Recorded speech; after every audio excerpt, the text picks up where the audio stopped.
মিটফোর্ডে ব্যবসায়ী খুনের প্রতিবাদে সিরাজগঞ্জে শিক্ষার্থীদের বিক্ষোভ মিছিল। রাজধানীর মিটফোর্ড এলাকায় ভাঙাড়ি ব্যবসায়ী সোহাগকে নৃশংসভাবে পাথর দিয়ে হত্যা, চাঁদাবাজি, সন্ত্রাস ও বিচার বহির্ভূত হত্যাকাণ্ডের বিরুদ্ধে সিরাজগঞ্জে উত্তাল হয়ে উঠেছে সাধারণ শিক্ষার্থীরা।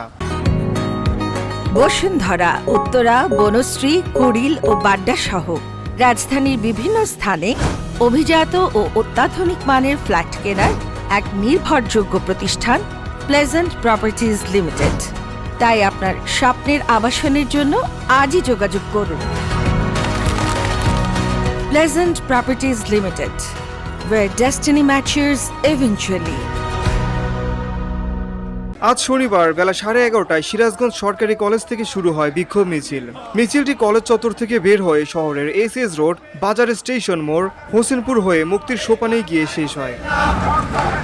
মিছিল ও সমাবেশে শহরের বিভিন্ন স্কুল কলেজের শতাধিক শিক্ষার্থী অংশ নেয়। তারা বলে, সারা দেশে পরিকল্পিতভাবে একটি অরাজক পরিস্থিতি তৈরি হয়েছে। খুন, গুম, চাঁদাবাজি, সন্ত্রাস সবই যেন স্বাভাবিক চিত্রে পরিণত হয়েছে। এসব ঘটনায় শুধু সাধারণ মানুষ নয়, শিক্ষার্থীরাও আজ নিরাপত্তাহীনতায় ভুগছে।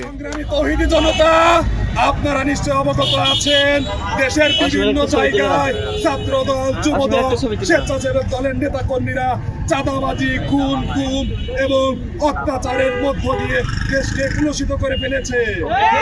আমরা সংগ্রামী তৌহিদি জনতাকে আজকে বলতে চাই, আপনাদেরকে আবারও 24-এর অভ্যুত্থানের ন্যায় গড়ে উঠতে হবে। বাংলাদেশের কোনো আনাচে কানাচে আমরা কোনো অপরাধীদেরকে দেখতে চাই না। আগামীর বাংলাদেশ হবে সন্ত্রাস মুক্ত বাংলাদেশ। আগামীর বাংলাদেশ হবে জনগণ বান্ধব সরকারের বাংলাদেশ। তারা আরও বলেন, মিটফোর্ডে সোহাগকে পাথর মেরে নির্মমভাবে হত্যা করা হয়েছে, অথচ এখনও প্রকৃত খুনিরা ধরা পড়েনি। আমরা এর তীব্র নিন্দা ও প্রতিবাদ জানাই। অবিলম্বে খুনিদের গ্রেপ্তার ও দৃষ্টান্তমূলক শাস্তির দাবি জানাই। সকল চাঁদাবাজ দর্শকদের গ্রেপ্তার করুন। বক্তারা বিচার বহির্ভূত হত্যাকাণ্ডের বিরুদ্ধে সরকারকে কঠোর অবস্থান নেওয়ার আহ্বান জানান। একই সঙ্গে তারা সামাজিক নিরাপত্তা নিশ্চিত, বিচারহীনতার সংস্কৃতি বন্ধ এবং একটি গণতান্ত্রিক ও মানবিক বাংলাদেশ গড়ার দাবি জানান। না হলে 24-এর আন্দোলন পুনরায় বাংলাদেশে দেখা দেবে। Beauty Bangla news desk.